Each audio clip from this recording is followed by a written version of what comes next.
В современном мире трудно найти человека, не знающего, что такое сим-карта. Этот хрупкий, на первый взгляд, кусочек пластика многофункционален и является ключом ко многим услугам. С его помощью можно осуществлять не только звонки и отправлять СМС-послания, но и пользоваться банковскими сервисами, участвовать в различных акциях, создавать личные аккаунты в социальных сетях. Если же изначально их можно было приобретать только в офисах мобильных операторов, то сейчас рынок умных карт значительно расширился. На каждом углу встречаются магазины, предоставляющие сим-карты различных операторов. Однако сим-карты стали достаточно прибыльным бизнесом для любителей легкой наживы, где нелегальное дело можно раскрутить в короткие сроки. Долгие годы власти страны ведут борьбу с дилерами, которые занимаются незаконной перепродажей и оформлением сим-карт на чужие паспортные данные. Известно, что их число по меньшей мере составляет более 7 миллионов в стране. За последний год по итогам совместной работы Роскомнадзора с МВД России на территории СКФО изъято около 6 тысяч незаконно распространяемых карт. Не стало исключением и Ингушетия.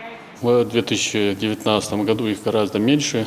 На сегодняшнее число их мероприятий проведено около 10. И выявлено где-то 4 или 5 лиц. 4 лица, которые допускали нарушения в данной области, реализовывали сим-карты незаконные, без составления договора или без соответствующей документации. Мнение жителей республики насчет подключения к удобному оператору без обязательств за определенную сумму разделились. Одни не видят в этом ничего зазорного, другие за пластиковой карточкой идут только с паспортом и оформляют исключительно на свое имя. Кажется, это намного легче купить с паспортом. Потом уже, если какая-то проблема со связью, я могу уже обратиться к оператору и без проблем решить свои вопросы. О возможности приобрести серые симки без удостоверения личности большинство жителей осведомлены, даже если не пользуются такими услугами. Однако радует то, что многие находят это неудобным и предпочитают оформлять номер абонента на свое имя. К тому же хорошо знакомы с преимуществами законной покупки. Так, к примеру, в случае утери собственной карты можно в ближайшем офисе оператора ее восстановить. Естественно, для этого понадобится паспорт клиента. Говорят, может потом паспорт принести, потом оформить. Вот так вот. Отправил, что паспорт задан, да, чтобы кинуть. Вы покупали сим-карту с паспортом или без? Без. Эта сим-карта оформлена не на меня, она на мою сестру, она ее с паспортом покупала, и это давно было. А пользуетесь вы? По данным Роскомнадзора Ингушетии, среди изымаемых карт чаще всего встречаются иногородние. По словам клиентов, их тарифные планы выгоднее местных. А от таких предпочтений, конечно, страдают региональные операторы связи. Население считает эти сим-карты более выгодными, так как услуги связи там цена чуть ниже.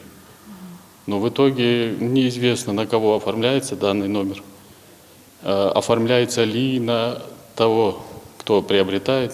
И в последующем, есть ли опасность или безопасность того пользования данными услугами связи. Количество незаконной перепродажи сим-карт по данным Роскомнадзора с каждым разом сокращается. И все-таки, несмотря на ежегодные изъятия и штрафные санкции, некоторые дилеры продолжают реализовывать их без заключения договоров и предоставления паспортных данных. Один из таких случаев удалось зафиксировать и нашей съемочной группе. У меня нет паспорта. Я могу приобрести свой.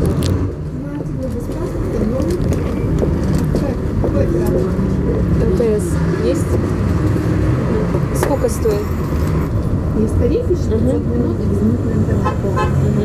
На соцсайте так 7 гигабайт. Ну тогда давайте тариф еще. 200 рублей вы сказали. А это какой регион? Местный, да? Ну, он без роуминга может. Хорошо. Да, вот деньги, 200 рублей. Нелегальную сим-карту все-таки удалось приобрести. Без никаких заявлений, оформлений, анкет. За 2 минуты становишься клиентом МТС. Быстро, удобно, но стоит помнить, на какие риски вы идете, приобретая ее без паспорта. Это невозможность подключить или отключить ненужные услуги, изменить тариф.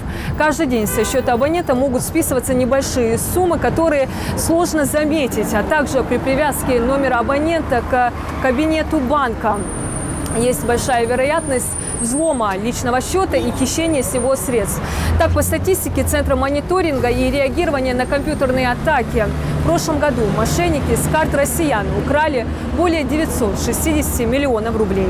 Власти страны предупреждают, что незаконное приобретение и продажа сим-карт угрожают и национальной безопасности, препятствуют проведению более качественной оперативно-розыскной деятельности. Ведь ими могут воспользоваться не только мошенники для хищения средств граждан, но и преступные организации. Диана Дударова, Магомед Белакиев, Новости 24.